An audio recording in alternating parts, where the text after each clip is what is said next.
මම මේ තව බ්ලොග් එකක් ඔයාලත් එක්ක ෂෙයා කරගන්න හිතුවා. මම මේ මිදිගම ගිහිල්ලා එන ගමන් මම දැක්කා ලස්සන තැනක් තියෙනවා ෆොරිනර්ස්ලා සර්ව් කරන. අපි බලමු එතනට ගිහිල්ලා කොහොමද කියලා ෆොරිනර්ස්ලා සර්ව් කරන්නේ.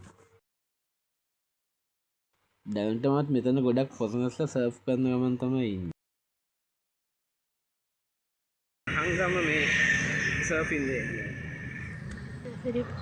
මේ විදිහට තමයි සර්ෆ් ඒරියා එක පේන්නේ. ටිකක් ඈතින් තමයි පේන්නේ. හැබැයි හරි ලස්සනයි.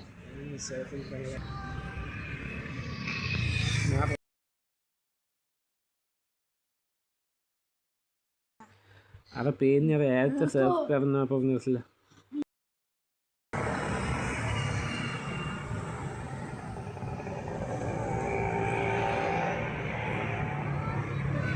මෙතන සර්ෆ් බෝඩ් රෙන්ට් කරන තැන තව ඉස්සරහට තව තැන් තියෙනවා සර්ෆ් බෝඩ් රෙන්ට් කරන තැන්.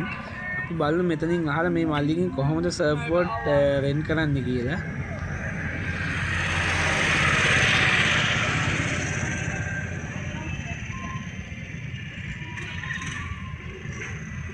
මේ රෙන්ට් කරන්නේවද? රෙන්ට් කරන්නේවනේ. සාමාන්‍යයෙන් කොහොමද දෙන්නේ ගෙස්ලාට මේක? දවසට 1000යි. පැයට 1000. පැයට 1000යි. එකට වඩා මේ සීසන් එක හොඳද? ඊයේ සීසන් එකේ මීට වැඩි හිටියානේ. මේ පාර කපනවනේ. මේ සැරේ අර ආපදාවෙන් තමයි මේ ගෙස්ලා පොගනස්ලා අඩුනේ නේ. මොකද? ඉරිකැටි. Hello, hi. How are you? How's Sri Lanka? Good? Beautiful country, no?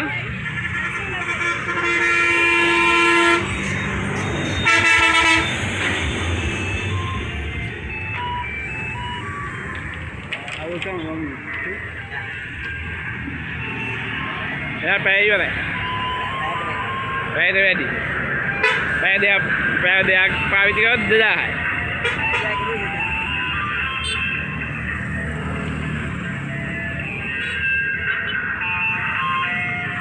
හොඳයි ඉතින් මේ කාලේ තමයි ඉතින් නැද්ද?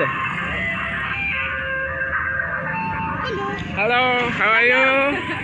Is it okay if you can take a look at my surfboard? I'm gonna just go to the restaurant.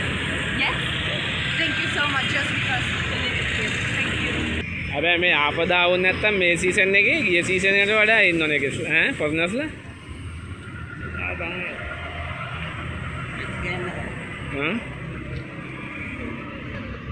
බයිසිකලේ තමයි ඔක්කොටම නේ. සර්ෆ් රැක් එක තියෙන්න ඕනේ අර ඒක. බැලන්ස් එක දෙන්න. මොකක්ද ඒ?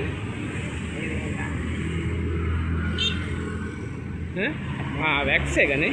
වැක්ස්. ඒක ගෑම තමයි ලුස්සන්නේ. නැත්නම් ලුස්සල වැටෙනවා. ඒක ගෑම ලිස්සන්නේ නැහැ.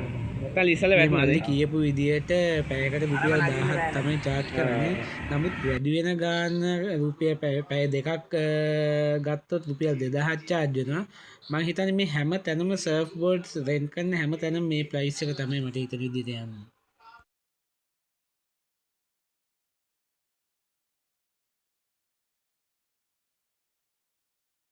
මේ මල්ලි කියපු විදිහට මෙතනට ගොඩක් ෆොරිනර්ස්ලා එනවා. එයාට මේ සර්ෆ් බෝඩ් ප්‍රමාණය මදිලු මේ දවසකට වෙන් කරගන්න. ඉතින් එයාට ඒක වැඩි කරගන්න ශක්තිය ලැබේවා කියලා අපි තවත් නැවත වීඩියෝ එකකින් හමු වෙනවා.